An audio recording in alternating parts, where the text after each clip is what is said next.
We were considered a test program because there were political and military leaders who did not want us to succeed. And I knew that my success as a pilot and career progression was extremely important to future generations of women who wanted to serve their country. I didn't think I was special, but I was proud to be part of the test program. Thank you so much for coming to this meeting and taking your time for this. We'll go ahead and get started. What inspired you to join the Air Force? Many of the men that I went to high school with were being drafted for Vietnam, and my brother joined the Air Force. And when I graduated from college, I wanted my life to matter. So I looked into joining the Air Force. Fortunately, the Air Force had just increased the number of women that they would be allowed to serve and opened up some of the non-traditional career fields. And I was in the first class of female aircraft maintenance officers. I started out as a flight line supervisor of the maintenance of C-141 and C-5 aircraft, and then went to Guam, and I was the officer in charge of the weather typhoon chasers. And being around aircraft operations and aircraft, when I learned that I just loved it. And when I learned that they were going to open up flying to women, I was excited about possibly the opportunity to learn to fly. My technical knowledge and my reputation in maintenance was undoubtedly the reason I was selected to be in the first class. What did it mean to you to be part of the first class of undergraduate pilot training to include women? I was thrilled, but pilot training as a 27-year-old captain, I found pilot training to be extremely demanding, but yet thrilling. Performing aerobatic maneuvers in a jet aircraft, flying supersonic, flying close formation with 3 other aircraft. That's an experience that I treasure and will treasure. I treasure. How do you feel about having your story featured in the National Museum of the U.S. Air Force? I'm extremely pleased and honored that our role in history is finally being told. America knows about the women that flew in World War II, and they know about the women fighter pilots. But I'm afraid history has sort of lost any of the stories of my class or my generation. When museum visitors see your exhibit, what do you hope they will learn from your experience? I hope that they learn that equality for women took time. What did your family think about your choice to pursue the aviation career field? Oh, my family was proud that we were a very patriotic family, and my family was very proud that I wanted to serve. And when I graduated from pilot training, no, I had no desire to fly training aircraft or fighter aircraft. I wanted to fly the C-141 cargo aircraft on missions around the world. I qualified as the first woman C-141 aircraft commander, then instructor pilot and flight examiner pilot. But I was prevented from training in air refueling or in the low-level combat airlift mission. And what that meant at the time was not only was that one area I wasn't qualified to do, but when I was first on the operations squadron commanders list, there was only one squadron in the 141s that I was would be eligible to command. And that was the training squadron at Altus, because of the combat airlift mission, and women were not allowed to fly that mission. Before UPT opened to women, had you thought about becoming a pilot? No, nope. As I said, I was around aircraft and aircraft operations, and I went, wow, this is an opportunity that I just can't pass up. How did you learn about the opportunity? I had a gentleman who was in CBPO at personnel, and he knew that I was unusual because they didn't have women on the flight line at Guam, and he told me about it. So he's the one that actually helped me prepare my application. You are an inspiration to many women who joined the Air Force and became pilots. What women inspired you to break barriers and be part of the first class of undergraduate pilot training to include women? There were no women. There were no women role models. There was no woman that inspired me to do this. I joined out of patriotism. And one of the questions was, what do you think about the barriers you broke? I never looked at them as barriers. To me, they were opportunities. Opportunities to work around aircraft, opportunities to fly aircraft, opportunities to fly an aircraft that went around the world, opportunities to fly a VC-135 aircraft in the special air missions. And they had never let a woman do that before. So for me to be the first woman to fly at Andrews Air Force Base, where we flew dignitaries, military and civilian, on worldwide missions. And you asked, one question was, what was my most memorable mission? My most memorable mission was in 1985, my VC-135 aircraft commander's line check. A line check was pretty exciting because it was 18 days with stops in 17 different countries around the world that required 22 diplomatic clearances and a last minute clearance into Hanoi. There was so many things that went on in that mission that it would take several hours to explain some of the exciting things that happened, but it was a mission that I'll never forget. Sadly, Susan Rogers passed away in 1992. How would you describe her? Quiet. I'm not the best one to answer that. We were in class together. You know, I didn't live with her. And so a lot of us, sadly, we didn't get to know each other. We were all working so hard to do well at what we did that there was no time. And the questions were the men more difficult? Some instructors were a little more difficult on us. Some were not. My instructors all wanted me to do well. So there's, a lot of those questions really, just apply to the individual. Mm-hmm. How long did you serve in the Air Force, and what rank were you when you retired? Well, although I was selected for full colonel in 1990, I chose to retire in 1992 as a lieutenant colonel after having served 20 years on active duty.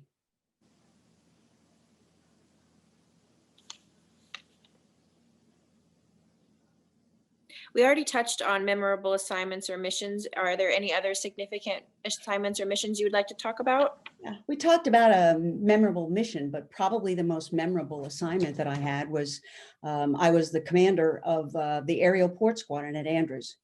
And they never had a woman aerial port squadron commander. But for me to get to command a squadron for 3 years, a squadron that was responsible for supporting the president. While I was there was President Mitterrand and Gorbachev and Margaret Thatcher, and an exciting time. And to have 3 years to command a squadron was definitely my most memorable assignment, and an assignment where I had a chance to make a bigger difference, not only for me, but for the people that worked with me. And this was the gateway to our nation's capital. This is a place that should reflect very well on this country. So to have a chance to be at that squadron, commanding those people, was pretty special. You made some significant changes while you were there. Can you name any of those? Well, some of the significant changes were, part of it was we needed to look, some of this is going to be weird, but some of the items that were not on the supply list involved, we had a lot of women congressmen, and yet there was not a single item on either the aircraft or in the DV lounge that could accommodate any urgent needs of a woman. We had a cargo weight scale that was so antique. And so I pushed to try to get a palletized, digitized, and they went, whoa. So I think the thing that helped me make the difference was that I could make a difference in cutting out a lot of unnecessary regulations and letting the young people give me some ideas for how they would like to do things better. And my personality just really was just right for that squadron. And though some of the senior NCOs said, oh, I don't want to work for a woman commander, it didn't take them long to realize that I was in some cases, they said the best commander they've ever worked for. So it was an exciting time, and we did, besides DVs and everybody else besides the president, the vice president, cabinet, etc. We also supported many missions to Desert Shield, the Desert Storm. We were the main focal point for relief supplies on humanitarian missions. So it was an exciting squadron, and not, and for a variety of reasons. But it was, for me, the storybook ending to a perfect career. Why do you think it took so long for the U.S. Air Force to start training female pilots, since the WASP had proven their abilities during World War II? Women, since the beginning of time, have been involved with aviation progress. And the WASPs, sadly, could have obtained military status back in 1943. But there were some folks that didn't want the women to be part of the Army Air Forces. They wanted them to be a separate unit. And so by pushing that issue of keeping them as a separate unit, what that ultimately did was excluded them for the 1943 law. So they could have obtained military status earlier. And it wasn't until American politics and the battle around the Equal Rights Amendment, where that was what helped create opportunities for women in the military, as well as more equality for women in society. It was legislation that was required to open up the service academies, and also to require the services to let women train as pilots. Did you think that pilot training was more difficult because of your gender? No, I think it was more difficult because I was 27 years old and mature, and probably expected more out of myself, but disappointed to be in a class with so many men from the Air Force Academy who didn't realize that I was a captain. And it was very unusual, because I had worked in maintenance where I was extremely well respected. And to just all of a sudden jump in as a student, it was not, I'd rather not say much more about pilot training, because it really was probably it was an exciting year, but not one of the best. My career, I enjoyed C-141s and VC-135s, commanding a squadron. That was much more of my career. UPT was 1 year.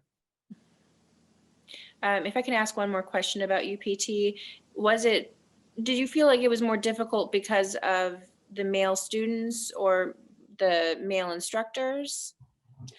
Well, some of the individuals, some of our flight commanders really didn't want us there. And some of them even said, well, if I had my way, none of you would graduate. But I think that was, even in the 141, it was male dependent. Do they have young girls? Are they married? What is their impression of what a woman's role should be? Should she be in the kitchen? I mean, I think it's very personal. And in some cases, yes, some of the men did not want us to succeed. And that's the thing, I wrote a little thing that said, opportunities, what if I didn't succeed? I realized that my opportunities for women in the Air Force could have been limited. They might not have opened up and removed the combat exclusionary laws. So women wouldn't be flying fighter aircraft. Women wouldn't be flying combat missions, nor be test pilots or astronauts.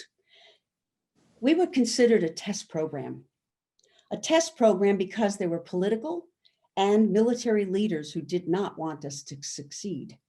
And I knew that my success as a pilot and my career progression was extremely important to the future generations of women who would follow after me. At the time, I didn't think I was special, but I was very proud to be part of the first class.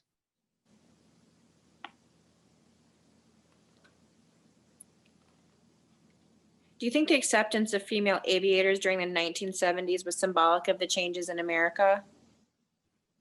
Well, I know the Equal Rights Amendment was pushing for equality for women, but I don't think the women in America were really much aware. They didn't want us to. I was well known, although you asked that question about throughout your career, were you well known? Well, throughout my career, I represented the Air Force in numerous appearances on television and in film, and I gave many speeches and presentations over the years, and very proud of the fact that I was recognized for this by the Air Force Association with their highest honor, and that's the Air Force Association Citation of Honor.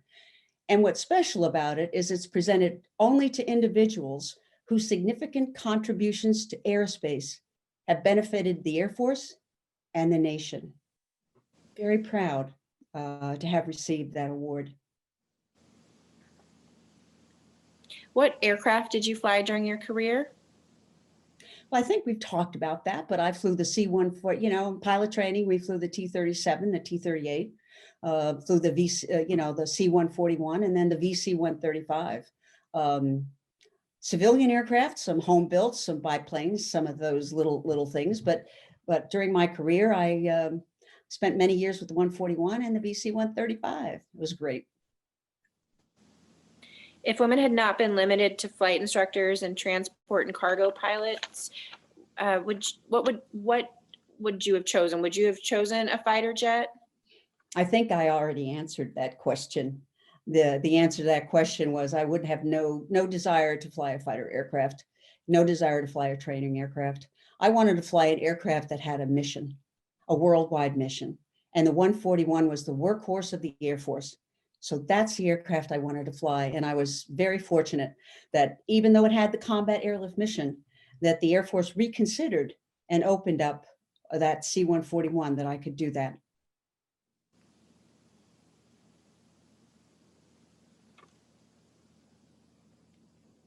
Do you think being one of the first Air Force female pilots impacted your career or your experiences within the Air Force?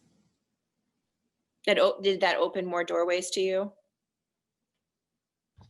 Well, I tried to think of how that would answer.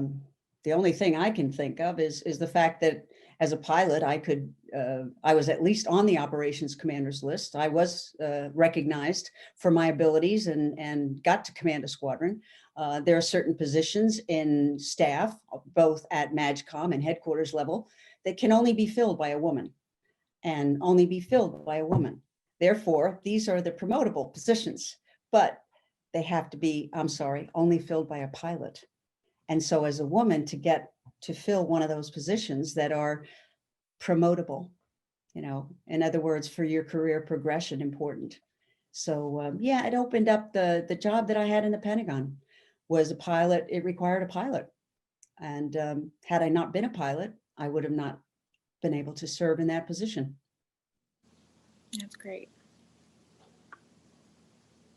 Another thing that I will say is that there is a fraternity of military pilots that was founded by World War I pilots, and it's called the Order of Daedalians. And they realized that they were dying down in numbers, so they accepted the World War II pilots, and then they accepted active duty pilots. Back in the early 80s, I was actually the very first woman that was inducted into the Order of Daedalians. And very proud of that, and proud of the fact that there were people that have to recommend you. This is not something you apply. So the fact that I was the very first woman in this Order of Daedalians was quite a privilege. How do you think your success impacted other women? I think my success helped other women be more accepted by the men that they flew with or the men that worked with them, because men had been around me. And because I did well, I think they had less of a hesitant towards having another woman on the flight line, jumping on their airplane. We've already touched on this, but I kind of want to go back to it again, because I know your history and I know you've done a lot of firsts. So I'm going to ask this question, even though you've touched on it. Since you were involved in breaking the barrier for female Air Force pilots, did you break any other barriers during your career? Well, before I was one of the first women pilots, I was in the first class of women aircraft maintenance officers. And so it was very unusual for flight crews to have a woman jump on their airplane. They didn't have uniforms for women on the flight line. So I was probably the first woman that wore the men's fatigues because it was the only suitable uniform. So when they opened up the pilot training class, that was another first. In the 141, the first woman to command, the first woman to instructor, first woman flight examiner, the first woman in the presidential squadron to fly the VC-135, where you had to have at that time 3,000 hours and be an instructor, at least an instructor, and be interviewed and be liked, because it was if you didn't fit in, they certainly didn't want you there. And then being the first woman to command an aerial port squadron. Gosh, my firsts are basically just opportunities. They weren't so much barriers, but opportunities that came available, because I always say, just give it your best. And you ask, what would young women tell them to do? Well, get a good education, and then whatever you do your very best. Well, we've covered all of the questions. Are there any other ideas or topics or something else you'd like to include?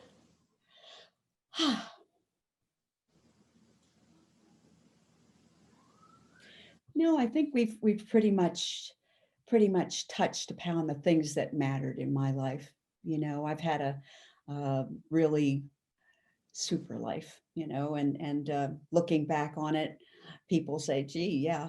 I mean, how many people could say, I was on the Merv Griffin show? Oh, I made a Walt Disney Studios documentary. Oh, by the way, I was on a Air Force Now film. And after I retired, I was a no nonsense pantyhose pilot. I mean, who gets to do these sorts of things? You know, they had the senior Soviet staff during the Soviet summit that was here. I was one of the 2 Air Force individuals that got invited to go to this luncheon. I mean, who would have thought? Well, they wanted to show, look at us.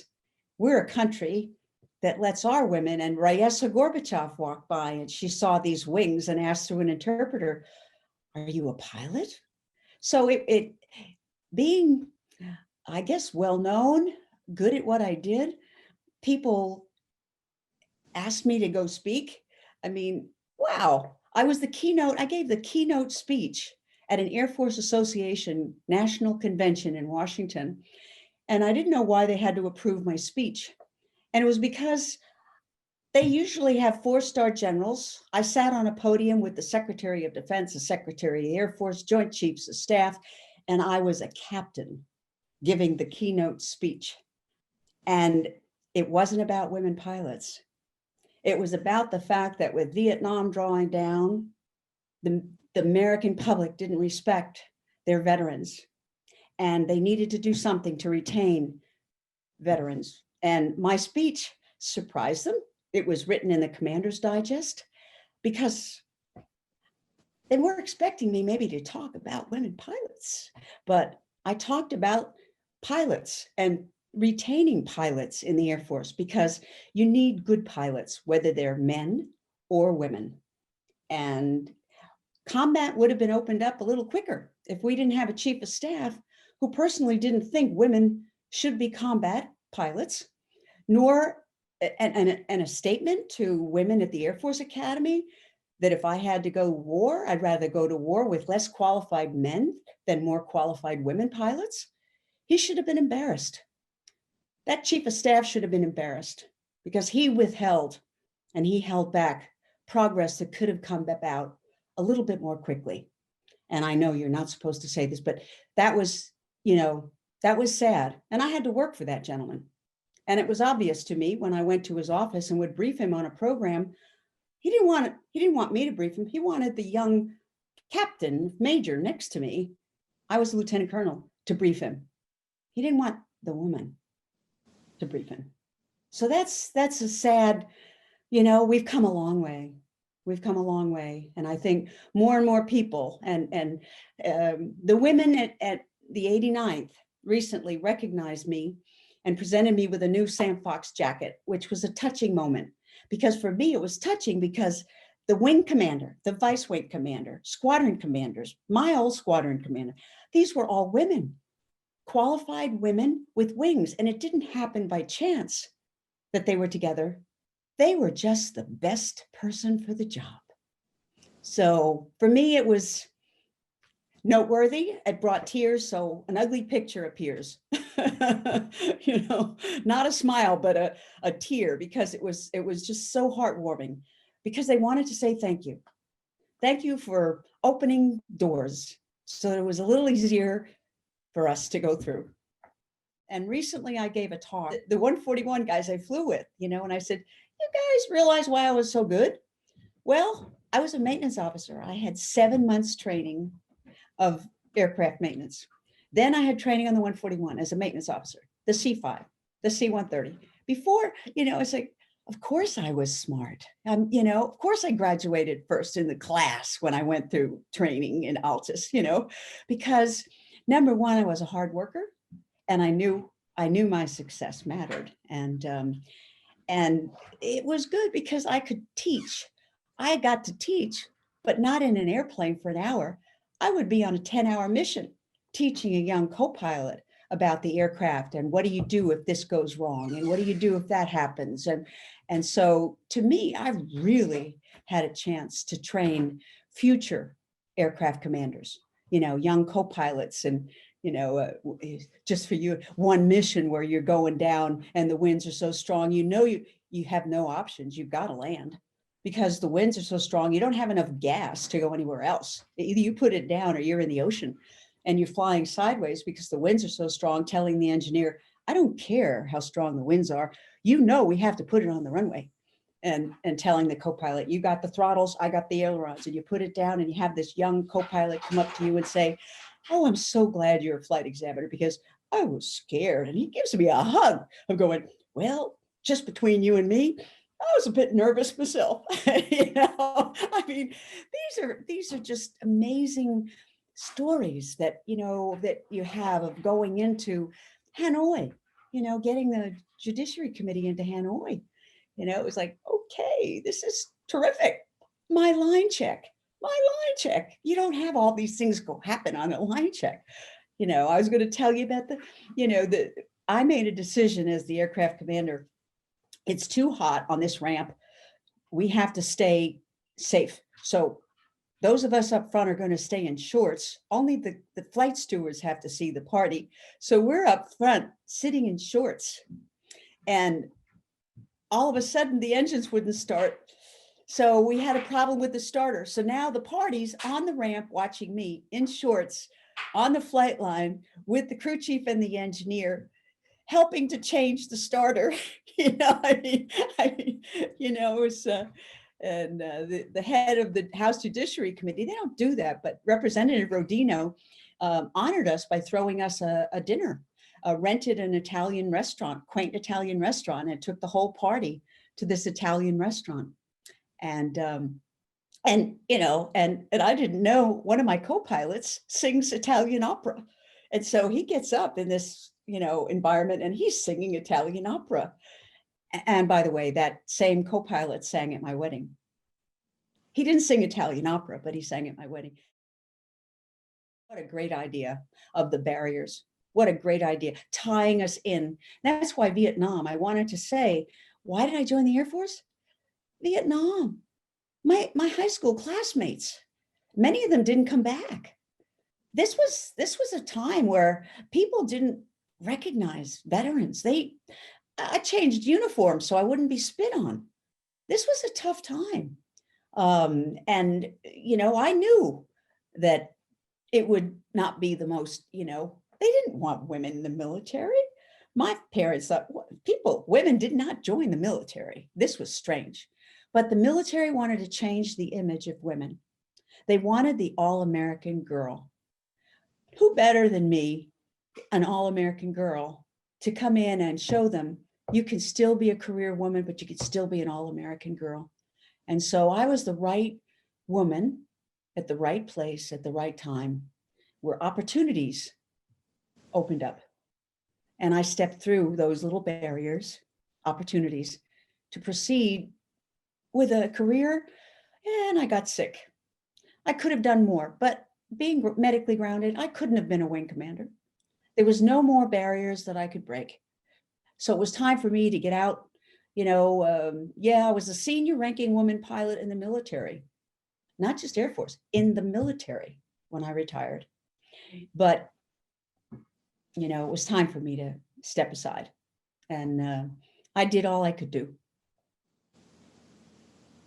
You did some great things. You did really some incredible things. Well, I thank you. And I thank you really from the bottom of our heart, because as you know, we were really surprised that someone even remembered us. And I'm so glad you remembered us while we're still young enough to remember. I mean, Yeah. the youngest is 65 and I'll be 71.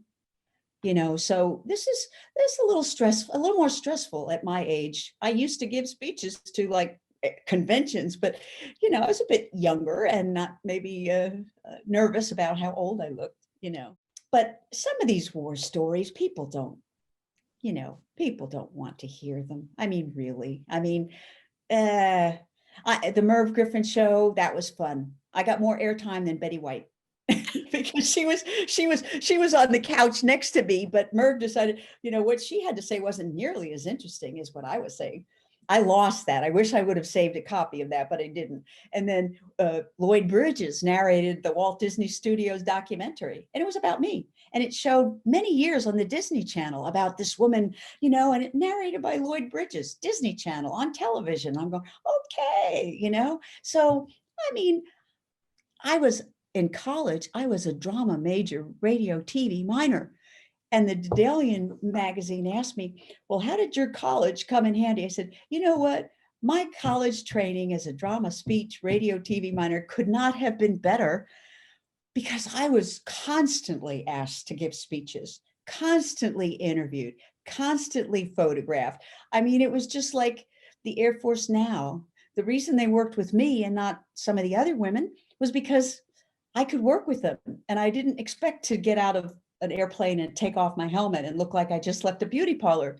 You know, they knew that, okay, here you are, you got what you got. And it was easy working with me because they knew that, you know, number one, I was aware of what they were trying to do. And I knew that it was important for me to look to the camera, not look to, you know, I mean, I had that experience. So could any other college education have prepared me for what I didn't expect, you know, to happen in the military? No, I had the perfect education.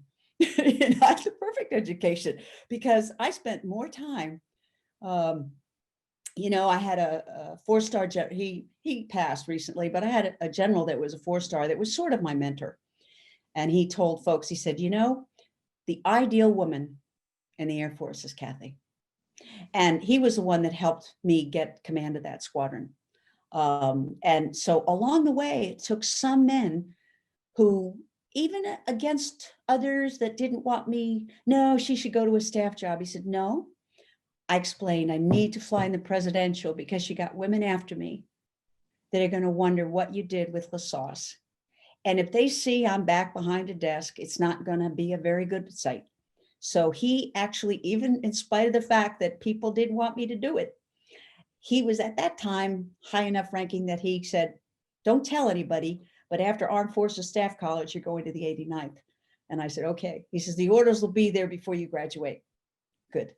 You know, so it took, like you said, it took people that supported you to make up for the people who didn't want you there. And I think you just had to accept the fact that, you know, there's nothing you could do to really, some of them did change their minds, but very little you could do to change the hearts of some of the individuals. So yeah, some that I won't mention because I've already snuck their names out, but in any case, but I'm so glad you did this. You didn't fly in the SAM 26000, did you? No, no. I only 4 pilots ever get to fly the president. It's first, the presidential wing is made up of a bunch of pilots. You come there and you have to prove yourself. And then from that would be selected, because there's only one full colonel that can be in charge of the presidential. However, the guy that was the president pilot, he was in my squadron in the 14th, and he knew what a good pilot I was. Had I not gotten grounded, I would have probably been a presidential pilot, but that's not a career good thing to do. You know, only one person can make full colonel flying the president.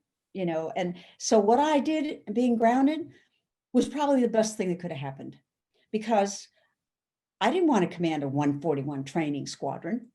Well, now I was VC 135, so they thought, oh, you can fly the VC 1. You could go out to Hawaii and be the commander of that little squadron with 2 airplanes.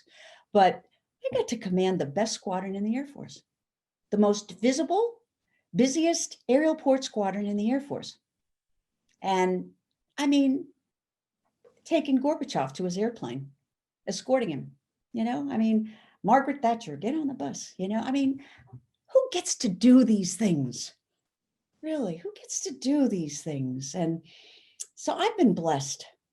My career has just been, I've had angels watching over me my whole life, and I've been blessed.